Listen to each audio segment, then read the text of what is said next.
The iPhone 16 Pro has got to be the most boring iPhone I have ever used. And though many have claimed that the updates are incremental, therefore the phone is bad, I'd actually go against that and say that the small updates it got were exactly the finishing touches it needed to be a great smartphone. So in this video we'll talk about how the iPhone as well as the performance and battery life have held up, what can you realistically expect out of the camera, and what impact has iOS 26 had on it. Phones get faster every year and that's not impressing anyone anymore. Obviously, the 16 Pro is plenty fast, but there's one thing I noticed that made using it a lot better than any previous model, which is the increased RAM. Apps virtually stay open forever. Sometimes I might be writing an email and then get distracted by a call or notification, only to later stumble across the email that I had opened hours or even days ago in the exact same position where I had left it. Even if you open the camera app, it doesn't close all the apps anymore. It's honestly so refreshing, especially after being used to apps and tabs always closing down on you, particularly if you're doing something important. But the RAM increase has also had a positive impact on battery life, since apps don't have to reload every time you open them. But speaking of battery life, this is actually the biggest selling point of a 16 Pro. I've not once had it die on me by the end of a day, even when heavily using the camera, which I've used a lot because it's so good. And it's always delivered solid, all-day battery life, even on 5G, except for very few developer betas of iOS 26. Those were terrible in terms of battery life. And it also cost me 6% of battery health, but after most bugs were ironed out, it again delivers all-day battery life, and I'm still in the developer beta of iOS 26. So I can only imagine it getting better, despite having lost battery health. And mind you, that's the smaller 16 Pro, not the Pro Max. This is the first regular size Pro iPhone that won't give you battery anxiety or ask you to charge it by 3 p.m. When it comes to thermals, contrary to what others have said, it never got hot for me under heavy use. Even when exporting photos in Lightroom or editing videos on the go, which I've both done a lot of, and the temps were always stable. Though I have to say that it may depend on the climate where you live. We don't get a lot of hot days here in Germany, so I've not experienced any overheating issues whatsoever. Overall, the performance has held up really good, but what about the iPhone itself? I run it caseless since launch day, as I've done with all the other iPhones I've ever had, but this one has done quite a bit better than all the others. Partially because of a titanium frame that has held up really good, and it's not like it hasn't fallen or been hit in the last 12 months. It's definitely went through a beating, but unlike the stainless steel model, it hasn't decolored on the hit spots. And it's not even left dents or tiny scratches either. So I hope the rumors that the 17 Pro is gonna go back to aluminium instead of titanium are not gonna end up being true. But what surprised me the most was the screen. You see, I change my iPhone every year so I can review them, and by the end of a year when it's time to sell it, every iPhone I've had has had some sort of deeper scratches on the screen, no matter how well I took care of it. This one though has remained spotless. It doesn't even have a single scratch, and again, it has never had a case or a screen protector on it. And it has fallen out of my pocket screen flat quite a few times, so I'm really impressed. Selling this one will be a breeze. The only gripe that I've had with the 16 Pro in terms of build quality was that the volume up button wasn't as clicky as the volume down, but that somehow has resolved itself over time. Also, it weighs kind of a lot, so the pinky easily gets dug into if you're scrolling for longer than 15 minutes, but you're probably not gonna have this issue with the case.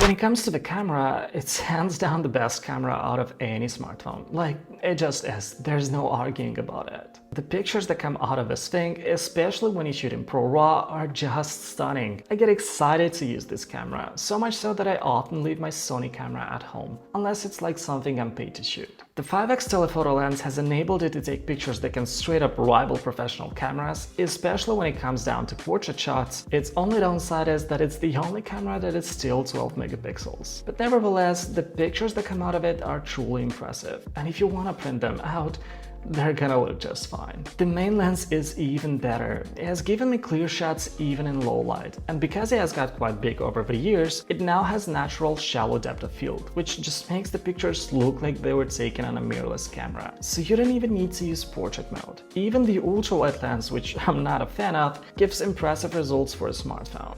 When it comes to video, it's just as impressive, especially that the 16 Pro can shoot in lock straight to an SSD, so when you color grade the footage, it becomes pretty much indistinguishable from a Pro camera. The colors are just right, and the stabilization allows for shooting handheld pretty much anything. And the footage that comes from the 16 Pro looks just as great on bigger screens. not just on the iPhone's display. It no longer feels like phone footage, but something I'd actually trust for professional work. But speaking of display, one new feature that I've absolutely loved is that it now goes all the way down to 1 nit of brightness. So you can scroll at night without burning your eyes or disturbing your partner, because the brightness gets so low that it's practically off. And when it comes to the rest, it's the same beautiful, color-accurate, always-on, high refresh rate display, so there's frankly not much to say about it. It's one of the best, if not the best. It's a display that disappears in daily use, which is honestly the highest compliment you can give it, and iOS 26 makes it even better. The redesign straight up looks gorgeous. It actually has me excited picking up my phone and using it again.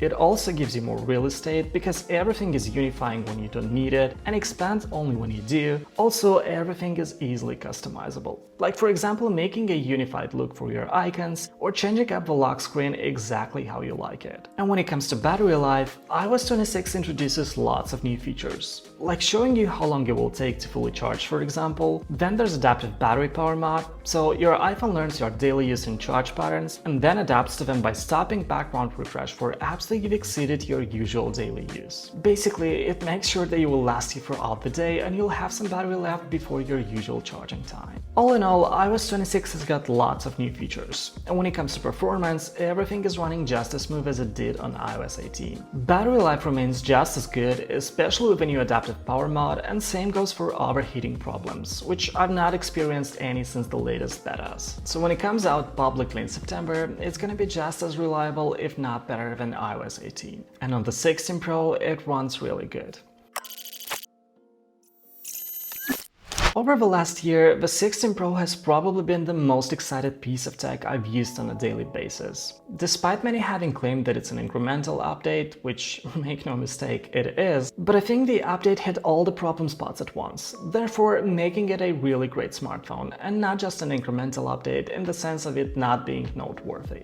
Looking back, it has been the phone I reached for on road trips, the one I trusted to film content without backup gear, and the one that never left me stranded without power. It's less about the specs and more about how invisible it became in my daily routine. It simply worked, which is what an iPhone should be all about. And that's why I'm curious where Apple takes the 17 Pro next year. But either way, the 16 Pro will remain one of the greatest iPhones of all time, and certainly one I've enjoyed using the most.